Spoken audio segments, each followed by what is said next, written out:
3টা উইকেট ছিল, আমরা কিন্তু রান করতে পারতাম 9টা বল যদি হাতে থাকতো। এরপরে আসা যাক লিটন কুমার দাস, যে বরাবরই আমাদেরকে বাস দিয়ে যাচ্ছে, সেই লিটন কুমার দাস। আসসালামু আলাইকুম, কেমন আছেন সবাই? আশা করি ভালো থাকার কথা না, কারণ বাংলাদেশ যে ম্যাচটা আজকে হারলো সেটা হারার মতো না, একেবারে হারার মতো না। আগে ব্যাটিং করে কিন্তু সাউথ আফ্রিকা নির্ধারিত 20 ওভারে 113টা রান সংগ্রহ করেছিল, ঠিক আছে, 6টা উইকেট হারিয়েছিল। বোলিংয়ে কিন্তু দারুণ সূচনা করেছিল বাংলাদেশ, যেখানে তানজিম হাসান সাকিব পাওয়ার প্লেতে একাই 3টি উইকেট কিন্তু নিয়েছিল, এবং আরেক পেসার তাসকিন আহমেদ নিয়েছিল 1টি উইকেট। আমি আপনাদের সাথে বিস্তারিত আলোচনা করছি। 1টি উইকেট নিয়েছিল। তারপর মোটামুটি 10টা ওভার, সম্ভবত 10টা ওভারে কোনো উইকেট বাংলাদেশ পায়নি। তারপরেও কিন্তু তারা তেমনভাবে রানও করতে পারেনি। 17তম ওভারে যে রিশাদ হোসেন আঘাত আনে প্রোটিয়া শিবিরে, এরপর রিশাদ হোসেন না, আপনার সেই তাসকিন আহমেদ, এবং 18তম ওভারে রিশাদ হোসেন, এই মোটে 6টি উইকেট হারিয়ে 113টি রান তারা সংগ্রহ করে। ম্যাচটি কিন্তু বাংলাদেশ জেতার কথা, কিন্তু সেই ম্যাচটি অনাকাঙ্ক্ষিতভাবে 4 রানে সাউথ আফ্রিকা জিতে নিয়েছে। বাংলাদেশের পক্ষে যারা ব্যাটিংয়ে নেমেছে, আমি শুরু থেকে আলোচনা করতেছি। তানজিদ হাসান তামিম 9টি বল খেলেছে, 2টি বাউন্ডারি মেরেছে, 100 স্ট্রাইক রেটে 9টি রান করেছে। সে মোটামুটি একটা আছে, সামঞ্জস্যপূর্ণ আছে, চলার মতো। দ্বিতীয়ত আমাদের ক্যাপ্টেন নাজমুল হাসান শান্ত, বাংলাদেশ দলের নির্ভরযোগ্য ক্যাপ্টেন, সর্বকালের সেরা ক্যাপ্টেন। সে করেছে 23টা বল থেকে 14টা রান, একটা 6 মেরেছে, কিন্তু এটা মাথায় রাখতে হবে, একটা 6 মেরেছে। তার স্ট্রাইক রেট কত? 60.87। একটা অধিনায়ক, যেখানে 114 টার্গেট, সেখানে যদি +80-90 স্ট্রাইক রেটেও ব্যাট করতো, তারপরেও বলা যেত সেখানে সে 60+ স্ট্রাইক রেটে ব্যাট করেছে। একটা 6 মেরেছে, রান করেছে মাত্র 14টা। এখানে কয়টা বল? প্রায় 9টা বল আকপিস হয়ে গিয়েছে। অর্থাৎ আমাদের উইকেট ছিল হাতে, 3টা উইকেট ছিল, আমরা কিন্তু রান করতে পারতাম 9টা বল যদি হাতে থাকতো। এরপরে আসা যাক লিটন কুমার দাস, যে বরাবরই আমাদেরকে বাস দিয়ে যাচ্ছে, সেই লিটন কুমার দাস 13টি বল খেলে 9টি রান করেছে 69, অর্থাৎ 69 স্ট্রাইক রেটে। ওই লিটন দাস, নাজমুল শান্ত দুজনেই 60-র ঘরে, অর্থাৎ 60-এর ঘরে তারা স্ট্রাইক রেটে ব্যাট করেছে। এরপরে সাকিব আল হাসান, আমাদের বিশ্বসেরা অলরাউন্ডার, 4টি বল খেলে 75, অর্থাৎ 75, তার জার্সির নাম্বারে 75 স্ট্রাইক রেটে 3টি রান করেছে। সাকিব কিন্তু পারত ম্যাচটা ঘুরিয়ে আনতে, সিঙ্গেল বের করে লং অফে খেলে 1-2টি করে রান নিয়ে প্রতি ওভার কিংবা 1 ওভার পর একটি বাউন্ডারি মেরে ম্যাচটা কিন্তু বের করে আনতে পারতো, কিন্তু সে সেটা করেনি। তানজিদ হাসান তামিম বাদ দিলাম, নাজমুল শান্ত, লিটন দাস, সাকিব আল হাসান প্রায় কয়েকটা ম্যাচ থেকে একইভাবে খেলে যাচ্ছে তারা। রান ব্যাটে বলেন, সাকিব ব্যাট বল দুটোতেই খারাপ, তারপরেও অটো চয়েস আছে, খেলবে। লিটন দাস অটো চয়েস খেলবে, নাজমুল হাসান শান্ত ক্যাপ্টেন অটো চয়েস, সেও খেলবে। আসা যাক তৌহিদ হৃদয়ের কথা,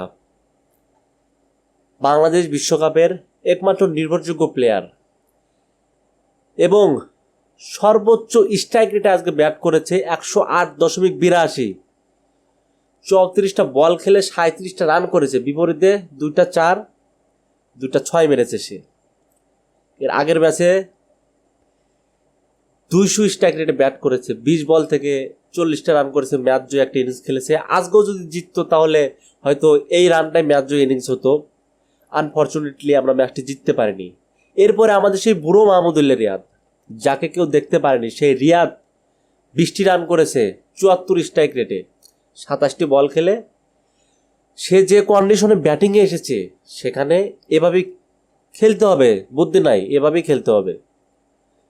27টি বল থেকে 20টি রান করেছে, সেখানে 2টি বাউন্ডারি ছিল, ওভার বাউন্ডারি মারতে পারেনি, ভুল কথা। লাস্ট 2 বলে, হয়তো আপনাদের খেয়াল আছে কিনা, লাস্ট 2 বলে যখন দরকার ছিল 7 রান, সে কিন্তু বাউন্ডারিতে মেরেছিল 6-এর জন্য, যে একটা 6 রান, একটা 6 মেরলে ম্যাচটা জিতে যাবো, কিন্তু অনাকাঙ্ক্ষিতভাবে ক্যাচটি বাউন্ডারির কাছে পরিণত হয়, যার কারণে আমরা কিন্তু সেখানে ম্যাচ থেকে আমরা ছিটকে চলে গেছি। আমাদের জয়ের আশা শেষ হয়ে গেছে। তারপর আমাদের ভরসা ছিল তাসকিন আহমেদ যদি একটা কিছু করে, কিন্তু করতে পারেনি আজকে। আসলে ব্যাটাররা যদি কিছু করতে না পারে তাহলে বলাররা কি করবে? রিশাদ হোসেন, জাকির আলী অনেক 88 স্ট্রাইক রেটে ব্যাট করেছে, 9টি বল থেকে 8টি রান করেছে। তার ব্যাটে বলে আজ তেমন আসেনি, যার কারণে ম্যাচটি আমরা হেরেছি। এখানে মূল যে বিষয়টা আলোচনা করতে যাচ্ছি সেটা হচ্ছে নাজমুল শান্ত, লিটন দাস এবং সাকিব আল হাসান, এই তিনজনের আজকে একটা ভালো কিছু করার, ব্যাক টু ব্যাক আমরা জয় পেতাম। টি-20 বিশ্বকাপে আমরা একটা জয় পেতাম সাউথ আফ্রিকার বিপক্ষে। ক্রিকেট ইতিহাসে, টি-20 ক্রিকেট ইতিহাসে, বিশ্বকাপের ইতিহাসে এই পর্যন্ত আমরা সাউথ আফ্রিকার সাথে জিততে পারিনি। যদি এই ম্যাচটা জিততাম তাহলে প্রথমবারের মতো বাংলাদেশ টি-20 ইতিহাসে আমরা কোয়ার্টার ফাইনালে যেতাম। তারা 2টা ম্যাচ খেললে, যদিও সামনের 2টা ম্যাচ আছে, আমরা আশা করি নেপাল, নেদারল্যান্ডস তাদের ভিতরে জিতে যাব। কিন্তু আমরা আজকের ম্যাচটা জিতলে অনেকটা এগিয়ে থাকতাম।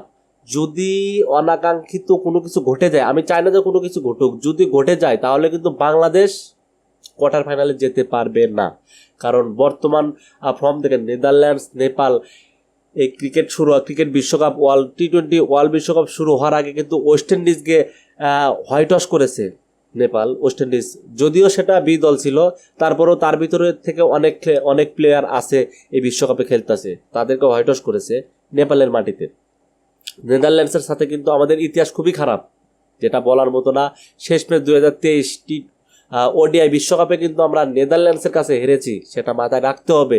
সেই দিকে খেয়াল করে কিন্তু সাকিব, অন্তত লিটন দাস, সাকিব এই দুইজন কিন্তু ভালো খেলতে পারতো। শান্ত ঋষভ বাদ, অধিনায়ক ওয়াটসাইসও খেলবে, কিন্তু এরা দুইজন নির্ভরযোগ্য প্লেয়ার।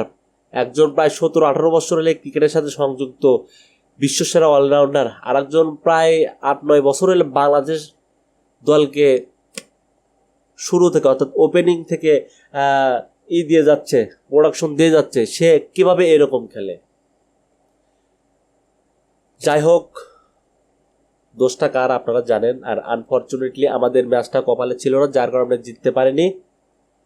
আসসালামু আলাইকুম, দেখা হবে নতুন আরেকটি ভিডিওতে। ততক্ষণে যদি চ্যানেলটাতে নতুন হয়ে থাকেন তাহলে প্লিজ চ্যানেলটি সাবস্ক্রাইব করে রাখবেন, আর ভিডিওটা ভালো লাগলে লাইক করবেন। বাই বাই, আল্লাহ হাফেজ, সি ইউ।